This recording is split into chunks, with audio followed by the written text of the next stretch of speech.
Maria Simmons has been a part of Team Jordan for a very long time, and we were lucky enough to be able to sit down with her to discuss all sorts of things like the books, the TV show. We hope you enjoy this peek behind the curtain as you get to hear about some behind the scenes and some secrets and how it was like working with Robert Jordan.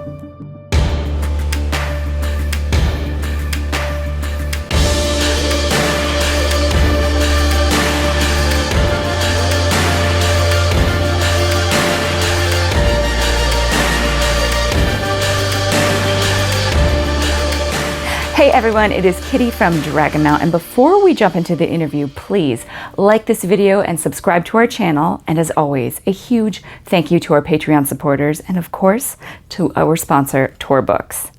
Let's dive right in. With the popularity of Amazon's Adaptation, there's been an explosion of new fans that may not be familiar with you, and Alan for that matter. Can you tell us how you first became involved with the franchise and what your early role was in Robert Jordan's office?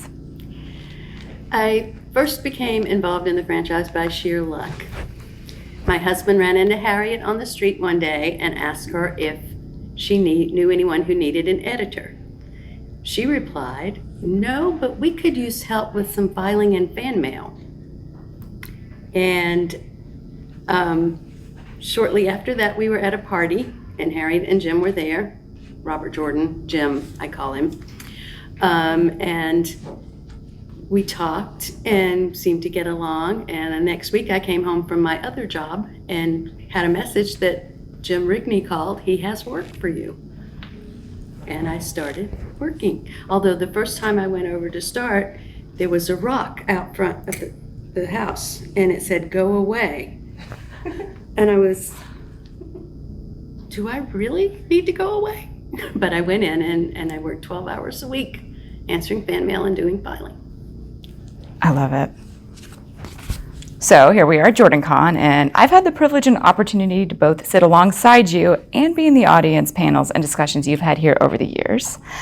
I have seen firsthand your unbridled enthusiasm and glee at being able to be a part of some of the fan discussions that have gone on here. So, what is one of your favorite JordanCon memories? There are about 1 million of them. Wow. One that always comes back to me, and I believe it was JordanCon 2, we had a discussion, and Theoryland was in full force, and Frenzy was arguing that Moiraine was a damsel in distress. And I was, no, excuse me, no, she was not a damsel in distress. She created her own escape. She had to have help, but she told him what to do. And I've always thought about that one a lot. It was just so much fun because we were disagreeing, but it was okay. I mean, that's what I love about our fandom, is it tends to be more congenial than some other fandoms. And I'm gonna think of another one. 10. They did a video for the opening ceremonies. Yes. With the song from The Greatest Showman and all the pictures of Jim and then pictures of past JordanCons, and I watch it a lot. Just because it makes me happy. Okay, it might make me cry too, but Love it. All right, so Jim passed away in 2007, so there are a lot of fans who never got to meet him or hear him speak. Can you describe him for us? Like, what was he like as a person? What was it like to be around him on a daily basis? Jim was wonderful.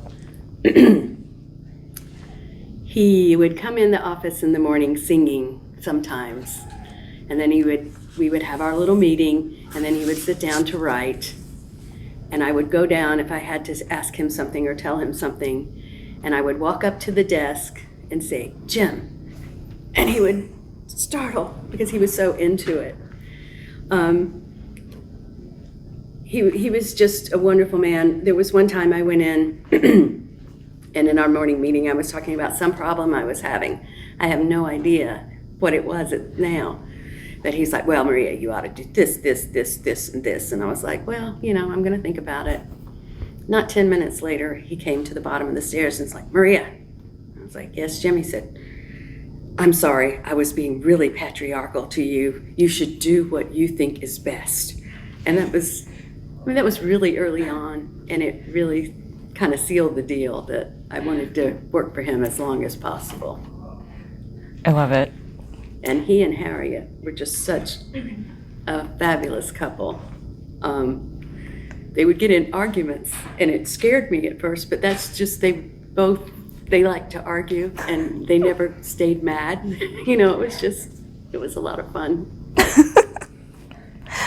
Well, tell us about the fan mail that he received. Was there anything particular that stood out to you? Because I'm assuming there was a lot, especially back then before the internet. There was a lot of fan mail, and a lot of it was, you know, who killed Asmodean, when's the next book? You know, and there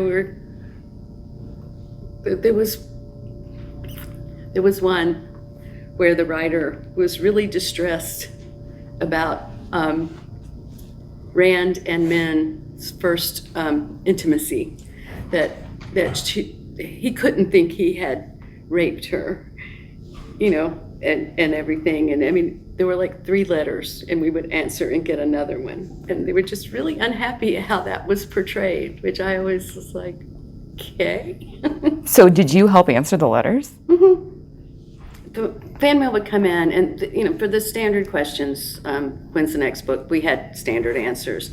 And if there was other things, then I would go down and take notes, and Jim would tell me what to say, and then I would type the letters, and he would read them over and make sure I had everything right. So it was completely personal. Mm-hmm. He really cared about the fans too. Yeah. That's amazing. All right, was there ever a time that Jim, or Brandon for that matter, handed you pages and you were surprised as to what was happening within the story? Oh, yes. One, I've told this one before because it was just so, what? When we get to, which book? When Perrin saves Fail, finally. And he saves her and kills Roland. And I was like, what? I like Roland. And I went running downstairs, Jim, why did you kill Roland? I liked him. And he's like, he was toast from the start. And I was like, And I'm sure there were other moments. I mean, there were moments when I was surprised at what I read because it contradicted something before. Like, there was a scene where after Alviarin had been removed as keeper, and she's going into the White quarters, and somebody says something like, no keeper had been taken out of office in hundreds of years.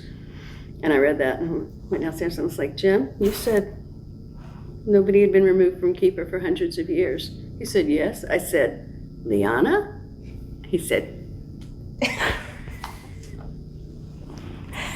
He would not have made it without you. Is there any part that stood out with something that you knew for a while that you just couldn't wait for like the fans to read and find out? Varin. I found out about Varin in, I think it was 1997. Jim decided he had like 10 different sets of notes on Aes Sedai, and he wanted them all combined into one file. And he's like, there's going to be spoilers. And I was like, that's okay. I can deal with spoilers. And the first thing I did was look up Varin. And so I knew Varin's story. And it was so hard to come to JordanCon or go anywhere and not tell her story. That was a decade-long secret? Mm-hmm. Well, 97 Math. to 2010, I think. Yeah. Longer. That's amazing. And it was great because at one point my brown sisters from tarvalon.net took me to a panel about Varin, and it was to defend Varin. And I had to sit there, and everybody keeps looking at me to see how I'm reacting, so I just started making faces all the time. Yes. It was fun. I love it. All right, so what was it like when Brandon stepped into Jim's shoes? Is there anything that stands out in your mind as a difference in the way one way worked over the other? It worked totally differently. Brandon has a weird schedule anyway, and we were 2 hours time difference too. So that was talking was kind of hard. But, and Brandon Okay, Jim, sometimes he would give me a chapter, and it would be version 25 before he got it ready. And Brandon tended to give us stuff faster because obviously we had to make sure he was getting it right. So we didn't want him to spend a whole lot of time doing 20 versions before we saw it. But he was just great. Brandon, I don't think anybody else could have done it. I mean, not just could have done it better, could have done it. He did a miraculous job. So it's known that when Brandon came in, one of his first two questions was, who killed Asmodean and can I see the ending? Did you guys have a session where you all got together and kind of clarified things, and were there any good moments about that? Yes, indeed. We gathered around the dining room table in Harriet's house, and Wilson happened to be there, and we're sitting there just talking, and Wilson walks by and he said, "This is great, Team Jordan," and that's where the name came from. And Brandon got out these big sheets of paper and was just marking where he thought things should go and how they should work, and it was a lot of fun. That sounds like a great bonding moment, and especially like bringing somebody in. This series couldn't have had anyone else. Mm-hmm. I'm so glad it worked out like that. Me too. All right. In 2015, 2 years after the release of A Memory of Light, you co-authored the Wheel of Time Companion, a massive encyclopedia-like tome that described the objects, people, and places found in the series. Tell us about that undertaking. Okay, the encyclopedia started life as a style sheet for the series that Harriet started when she started editing. She just made a file, put the word in the chapter where it appeared. And I took that over sometime after I started. And we just kept doing that so we could look, make sure we were spelling people's names right and everything. And as we kept going, we kept adding to it, started fleshing it out more. And then once the series was finished, we sat down and Alan and I just cranked and cranked and cranked. And Harriet, was going over everything. And it was an undertaking. There were some days it was like, there are too many S characters in this series. So. In the years since Jim's passing, Harriet has become the head of his estate. Has she talked about her views on the TV adaptation? Indeed she has. It came out, we did not see it before it aired. So it came out, and the night she turned it on, she lasted about 10 minutes and started crying. Mm-hmm. And she turned it off because she said it was like the end of her career. It was going somewhere else that wasn't written. And a few days later, she decided to give it another try. And she watched it. And there were moments that she really liked. She overall enjoyed it. I love hearing that. I am stuck. All right, on to the Amazon's TV adaptation of The Wheel of Time. Obviously, Harriet has watched it. Have you watched it? Oh, yes. Overall thoughts? Like Harriet, I had a difficult start to it, although I sat and watched the 3, was it 2 or 3? I think it was the 3, yeah. 3. I watched them all straight through, way past my bedtime. And the next day, I felt like I had run a marathon. I was just like, and Harriet asked me what I thought of it. And I said, I don't know. And, waited for the next one to come out. And it was like, Andy, I think we need to rewatch the first 3 before we go on, because I want to see what I really think. And that time it was like, oh yeah, this is great. And there were moments when it's like, yes, that is so cool. So I enjoyed it. Any character portrayals you really enjoyed? Daniel Henney is Lan. Yes!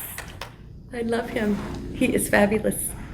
He is wonderful. So I have a different book favorite character and TV series favorite character, because book is always Matt. But TV series, it's Lan. Yes. Anything about the sets that really stood out to you? Did you see that? Did you believe that they went through the world and it looked like the world? Yeah, and the actual set of the Two Rivers was fabulous. I got to go there. So you got to see it before it was destroyed. Mm-hmm. Speaking of destroying, the depiction of the One Power. What are your thoughts on that? I thought it was fine. It wasn't a thing that was really important to me, and it didn't distract me from the story. So that was good. What are your thoughts on the casting and how it's a little bit diverse, potentially? I absolutely adore the casting. There were complaints, about color, and that's silly because the books are not clear cut on most people's color. There were complaints about size. Marcus is definitely big enough to be Perrin. I stood by him. It was like, hi. So I really like that. I think they did a fabulous job of casting. What about the obvious differences between the books and the show? Some of them really made me sad. It's a kind of weird one, the one that makes me saddest, and it's the change in the characters for Abel and Natty Coffin, because they were such fine, upstanding characters, and I really liked them in the books. And I understand why they did it, but it made me sad. And there were a couple of other things that was like, don't get why you did that, but okay. What about essentially the sex in the show versus in the books as to where we are in the timeline for the show? It was fine. It actually kind of made me happy. You didn't have to wait years and years for somebody to get happy. All right, so happiness is very important. Love it. Were there any particular scenes that stood out to you in the show? Yes, indeed. I'm going to do a panel on that on Sunday, on the top 10 moments. I love the scene with Shael, Large with Child, fighting off everybody. That was just like, oh my God, this is great. When Nynaeve healed everyone, especially, Lan. Yes. It was fabulous. There are so many more. I could probably go on for days. Oh no, but those were amazing scenes. I got goosebumps just hearing you talk about them. They're completely seared in my mind as well. But what do you think that Jim would have thought about the TV show? I don't know. Harriet says he would have said, okay, now I got to go write another book. Fair. I think that's probably true. Well, now that the Wheel of Time books are completed and Amazon is off and running adapting the series, what's next for you?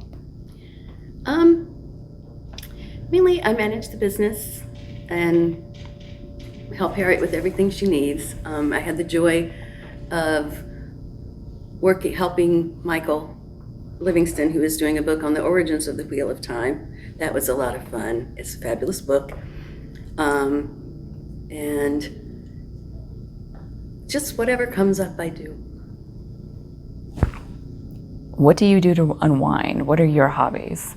I knit like a fiend. I get up every morning, and the first thing I do is sit down and read the newspaper and knit, because I can knit and read at the same time. Multitasker. Yeah, and I play silly games, including Wordle. Yes. Spelling Bee, June's Journey, Pearl's Peril. And I read some still too. So what did you do before the Wheel of Time? I did a lot of things, but the reason my husband asked Harriet if she knew anyone who needed an editor, was because I had edited books for a small publisher in San Diego, California.